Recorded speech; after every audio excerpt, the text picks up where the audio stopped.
പക്രു ചേട്ടനോ? ഇല്ല, ഞാൻ ചോദിക്കട്ടെ, ഇപ്പൊ ഹൈറ്റിൽ എന്താണ് ഞാൻ ഇപ്പോഴും ചിന്തിക്കും, ഹൈറ്റിലൊക്കെ എന്തിരിക്കും? നമുക്കൊരു അസുഖം വന്നാൽ തീരാവുന്നേ ഉള്ളൂ, ഈ ഹൈറ്റും വെയിറ്റും അല്ലെങ്കിൽ കളറും സൗന്ദര്യവും എല്ലാം. അതുകൊണ്ട് ഞാൻ അതൊന്നും നോക്കാറില്ല. പിന്നെ ഞാനിപ്പോൾ എൻ്റെ ഹെൽത്ത് നോക്കുന്നുണ്ട്, എൻ്റെ സൗന്ദര്യം സൂക്ഷിച്ച് നന്നായിട്ട് കൊണ്ടുപോകുന്നു. അത് ഈ ഒരു ഫീൽഡ് ആയതുകൊണ്ട് മാത്രം, പിടിച്ചു നിൽക്കാൻ വേണ്ടി മാത്രം ഞാൻ കൊണ്ടുപോകുന്നു. അത്ര. എന്തൊക്കെയാ ചെയ്യുന്നത്? നന്നായിട്ട് 2 നേരം കുളിക്കും. കുളിക്കും. 2 നേരം ഒന്നും കുളിക്കത്തില്ല ചേച്ചി, ഉള്ള കാര്യം പറയല്ല. മുടി നമ്മൾ ഡെയിലി കുളിച്ചു കഴിഞ്ഞാൽ നമ്മളെ മുടി കൊഴിയുമെന്ന് ഞാൻ പഠിച്ചു. അതുകൊണ്ട് ഞാൻ ആഴ്ചയിൽ, എനിക്ക് എന്നും കുളിക്കാൻ ഭയങ്കര ഇഷ്ടമാണ്. എന്നാൽ ആഴ്ചയിൽ 3 ദിവസം ഞാൻ തല കഴുകുള്ളൂ. പിന്നെ ഷൂട്ടിനൊക്കെ പോയിട്ട് വരണമെങ്കിൽ ഞാൻ മസ്റ്റായിട്ട് കഴുകും. കാരണം നമ്മൾ സ്പ്രേയും നമ്മൾ അത്രയ്ക്ക് തലയിൽ കെമിക്കൽ പോകുന്നതല്ലേ. അതുകൊണ്ട് ഞാൻ അങ്ങനെ വാഷ് ചെയ്യും. രാവിലെയും വൈകിട്ടൊന്നും നോക്കാറില്ല. പിന്നെ വീട്ടിൽ നിൽക്കുന്ന ഒരു ആഴ്ച ഫുള്ളും വീട്ടിൽ നിൽക്കുന്ന ദിവസങ്ങളാണെങ്കിൽ ആഴ്ചയിൽ 2 ദിവസം 3 ദിവസം മാത്രമേ ഞാൻ തല കഴുകൂ. നന്നായിട്ട് ഹോട്ട് ഓയിൽ ചെയ്ത് സ്പാ കൊടുത്ത് അങ്ങനെ. സ്പാ ഇന്ന് ചെയ്യുകയാണെങ്കിൽ ഞാൻ ഒരാഴ്ചത്തേക്ക് തല കഴുകത്തില്ല. നല്ല സ്മെല്ലല്ലേ ആ സ്പായുടെ മണം. എൻ്റെ പൊന്നെ, ഭയങ്കര സ്മെല്ല്, നല്ലതാ. എനിക്കങ്ങനെ മുടി ഭയങ്കരമായിട്ട് വളർന്നായിട്ട് തോന്നിയിട്ടുണ്ട്. എൻ്റെ മുടി ഇട്ടില്ല. ഓ, ഇതാണ് മുടിയുടെ രഹസ്യം. അല്ല, എനിക്ക് ഡെയിലി കുളിച്ചപ്പോൾ ഉള്ള പ്രശ്നം എന്ന് വെച്ചാൽ മുടി എന്നും കൊഴിയും. പ്രത്യേകിച്ച് ഞാൻ ഈ ട്രിവാൻഡ്രത്ത് വഴയില താമസിച്ചപ്പോൾ അവിടെ വെള്ളം ഇച്ചിരി മോശമല്ലേ. അപ്പോൾ എനിക്ക് മനസ്സിലായി കിണറ്റിലെ വെള്ളവും പൈപ്പിൽ നിന്ന് പറഞ്ഞ വെള്ളത്തിലും വ്യത്യാസം എന്താണെന്ന്. അതുകൊണ്ട് ഞാനിപ്പോൾ ആഴ്ചയിൽ 3 ദിവസം തല കഴുകും, ദിവസം 2 നേരം മേല് കഴുകും. അങ്ങനെയൊക്കെ 3 നേരം കിട്ടണമെങ്കിൽ അങ്ങനെ. പിന്നെ നല്ല ഭക്ഷണങ്ങൾ കഴിക്കും, നന്നായിട്ട് വെള്ളം കുടിക്കും. 3 ലിറ്റർ വെള്ളമെങ്കിലും കുടിക്കാൻ ഞാൻ ശ്രമിക്കും. അല്ലെങ്കിൽ അമ്മ കുടിപ്പിക്കും, അമ്മ ഉണ്ടെങ്കിൽ അമ്മ കുടിപ്പിക്കും, ചേച്ചി കുടിപ്പിക്കും. ഇവർ 2 പേരാണ്. എനിക്ക് 2 അമ്മമാരാണ് കേട്ടോ, ചേച്ചിയും. ഞാൻ ഇതുവരെ ഞാൻ പറഞ്ഞിട്ടില്ല ഒരിടത്ത്. അവൾ കേൾക്കുമ്പോൾ ഭയങ്കര സന്തോഷം തോന്നും. 2 അമ്മമാരാണ്, അമ്മയും മാളും. മാളു എന്ന് പറയുമ്പോൾ എന്നെക്കാൾ 2 വയസ്സിന് മൂത്തതാണ്. അവൾ എനിക്ക് അമ്മയെ പോലെ. അവള് ശകാരിക്കുകയും ചെയ്യും, സ്നേഹിക്കുകയും ചെയ്യും. സ്നേഹിക്കാൻ അവൾക്ക് അങ്ങനെ അറിയില്ല. സ്നേഹം കാണിക്കുന്നത് എങ്ങനെ അറിയാമോ? അത് ചെയ്യ്, ഇത് ചെയ്യ്, എടി അങ്ങനെ ചെയ്യ്, ഇത് കഴിക്കുക കൊച്ച്, ഇത് ചെയ്യ്, അങ്ങനെ എന്ന് പറഞ്ഞാൽ നല്ലത് പറഞ്ഞുതരും. മനസ്സിലായില്ല? അങ്ങനെ. അല്ലാതെ മക്കളെ മോളെ ഒന്നും എന്നെ വിളിക്കാറില്ല, ഉമ്മ പോലും തരാറില്ല എൻ്റെ ചേച്ചി എനിക്ക്. ഇതുവരെ എനിക്കൊരു ഉമ്മ വന്നിട്ടില്ല. പക്ഷെ എനിക്കറിയാം അവൾക്ക് എൻ്റെ ജീവനാണെന്ന്. എനിക്ക് എൻ്റെ പ്രാണനാണ്.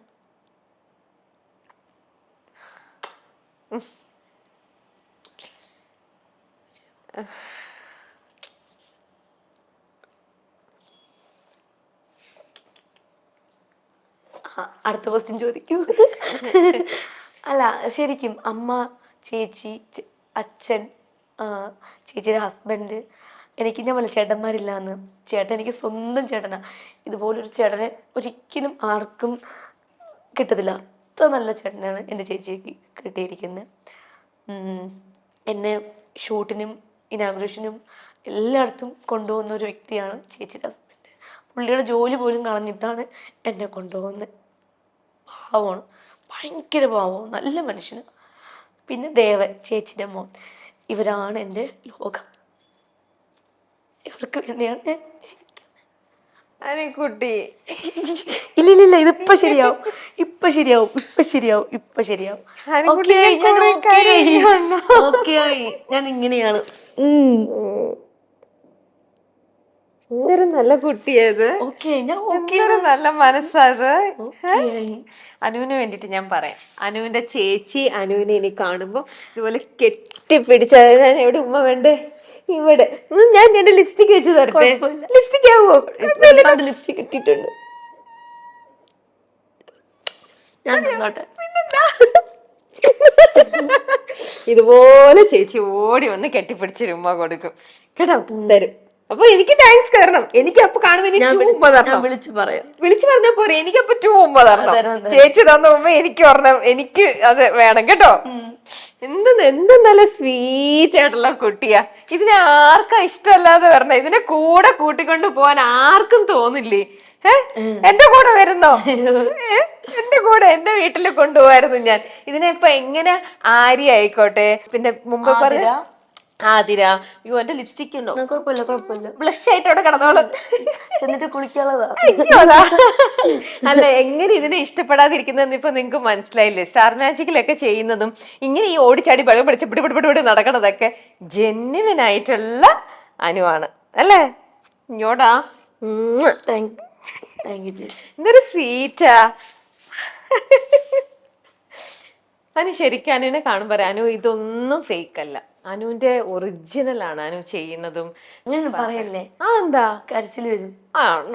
പോട്ടെടാ, നീ ഒറിജിനലാ. സംസാരിക്കാം, നമുക്ക് വേറെ സംസാരിക്കാം. അനുവിനെ ഇപ്പൊ ബിഗ് ബോസിൽ നിന്ന് വിളിച്ച് ഞാൻ പോവും? ബിഗ് ബോസ് വിളിച്ചു കഴിഞ്ഞാൽ പറ്റുമോ അനുവിന്? നമുക്ക് പറ്റാത്ത എന്താ ഉള്ളേ? അങ്ങനെയല്ല, ഇത്രയും തൊട്ടാവാടിയാണ്. അത് ഇപ്പൊ പറഞ്ഞിട്ട് കാര്യമില്ലല്ലോ. ഇപ്പൊ ബിഗ് ബോസിൽ പോയി കഴിഞ്ഞു കഴിഞ്ഞാല് അവിടെ ഇപ്പം നമ്മളായിട്ട് നിക്കുക എന്നുള്ളതാണ് ഏറ്റവും. അഭിനയിച്ച് നിൽക്കുക, എത്ര അഭിനയിച്ച് നിന്നാലും നമ്മൾ തനി സ്വഭാവം അറിയാൻ പറ്റും. അതുകൊണ്ട് അഭിനയിച്ച് നിന്നിട്ട് ഒരു കാര്യമില്ല. അവിടെ ചെന്ന് കഴിഞ്ഞാൽ ദേഷ്യപ്പെടേണ്ട അടുത്ത് ദേഷ്യപ്പെടും, കരയേണ്ട അടുത്ത് കരയും, നമ്മൾ സംസാരിക്കേണ്ടടുത്ത് സംസാരിക്കും, അത്രേ ഉള്ളൂ. ചിരിക്കേണ്ടടുത്ത് ചിരിക്കും, കൊഞ്ചിക്കേണ്ടടുത്ത് കൊഞ്ചിക്കും, അത്രയൊക്കെ ഉള്ളൂ. എന്താ ഞാനൊരു കാര്യം പറയട്ടെ, വിശ്വസിക്കോ ഇല്ലയോ എന്നൊന്നും അറിയില്ല. എന്റെ അടുത്ത് ഇന്നലെ രാത്രിക്കാണ് പറയണത് ഇന്ന് അനുവിന്റെ ഇന്റർവ്യൂ ഉണ്ടെന്ന് ഇവിടെ. അപ്പൊ ഇന്ന് രാവിലെ ഞാൻ എന്റെ സ്വപ്നത്തിൽ കണ്ടത് എന്താണെന്നറിയോ? അനു ഇങ്ങനെ ബിഗ് ബോസില് ട്രോഫി ഒക്കെ പിടിച്ച് പോകുന്നതിന് മുന്നേ ട്രോഫിയോ? എന്താ പോകുന്നതിന് മുമ്പേന്നോ? അങ്ങനെയല്ല, എന്നോട് ഇന്റർവ്യൂ എന്ന് പറഞ്ഞു കഴിഞ്ഞപ്പോ നമ്മള് ഇപ്പൊ കൊറേ ആൾക്കാരുടെ ഇതൊക്കെ പറയണ്ട, അതൊന്നും പറയണ്ട. വേണ്ട, അവിടെ ഉണ്ടെന്ന് അങ്ങ് പറഞ്ഞാ ആണോ? അങ്ങനെ വിചാരിച്ചു. ഞാൻ പക്ഷെ സ്വപ്നത്തിൽ കണ്ടത് അങ്ങനെയല്ല. പോയില്ലേ ട്രോഫി കിട്ടുള്ളൂ, ചെന്നുണർത്താം അനു ട്രോഫി തരുന്നുണ്ടോ? അല്ല, ഞാൻ സ്വപ്നം കണ്ടതാ. അനുവിന് ഇങ്ങനെ അനു വിജയിച്ചു ഈ പ്രാവശ്യത്തെ ഇതില് അനു വിന്നർ എന്നും പറഞ്ഞുകൊണ്ട് ലാലേട്ടൻ ഇങ്ങനെ പറയുന്നത്. എന്നിട്ട് ലാലേട്ടൻ അനുവിന്റെ കൈ, അനുവാണ് ഈ പ്രാവശ്യത്തെ സീസൺ 7 7 പണിയിൽ നിന്ന് വിജയിച്ചതെന്ന് ഇങ്ങനെ പറയുന്നത് ഞാൻ അതാണ് കണ്ടത്. അങ്ങനെ ഞാൻ വിൻ ചെയ്യണമെങ്കിൽ അന്ന് വിൻ ചെയ്ത് ഞാൻ എവിടെയാണോ ഷൂട്ട് എന്നൊക്കെ അറിയില്ല, അവിടുന്ന് ഞാൻ കൊച്ചിയിൽ വന്നിട്ട് ഞാൻ ചേച്ചിയുടെ വീട്ടിൽ വരും. സത്യം? ആ ട്രോഫിയും കൊണ്ട്. വാക്ക് ഉറപ്പാണ്. ഇന്റർവ്യൂ തരുമോ? വെളുപ്പിനെ കാണുന്ന സ്വപ്നം ഫലിക്കും എന്നാണ് ഞാൻ ഇത് കണ്ടത്. വെളുപ്പിനെയാണ്, നമുക്ക് നോക്കാം. അപ്പൊ ആദ്യം നീ പോവോ ഇല്ലയോ എന്ന് പോലും ഉറങ്ങിയിട്ടില്ല, അതിനെ പറ്റി ചിന്തിച്ചിട്ടില്ല. എന്തായാലും വിളിക്കണമെങ്കിൽ പോവും, ഇപ്പൊ ഫ്രീ ആണല്ലോ അപ്പൊ പോവും അല്ലേ? അപ്പൊ എന്തായാലും എല്ലാവരും സപ്പോർട്ട് ചെയ്യാം. നീ ഗപ്പും കൊണ്ടുവരും, അതെനിക്ക് ഞാൻ ശ്രമിക്കും. എല്ലാവരും കപ്പും കൊണ്ട് വരാനാണ് ശ്രമിക്കുന്നത്. ഇനി കപ്പ് കിട്ടിയില്ലെങ്കിൽ ആ ബാത്റൂമിൽ കിടക്കുന്ന കപ്പാണെങ്കിൽ ഞാൻ കൊടുത്തുകൊണ്ട് വരും. ബാത്റൂമിലെ കപ്പല്ല, ലാലേട്ടൻ തരുന്ന ഗിഫ്റ്റും കൊണ്ട് നേരെ ഏറ്റവും വലിയ ആഗ്രഹം ലാലേട്ടൻ.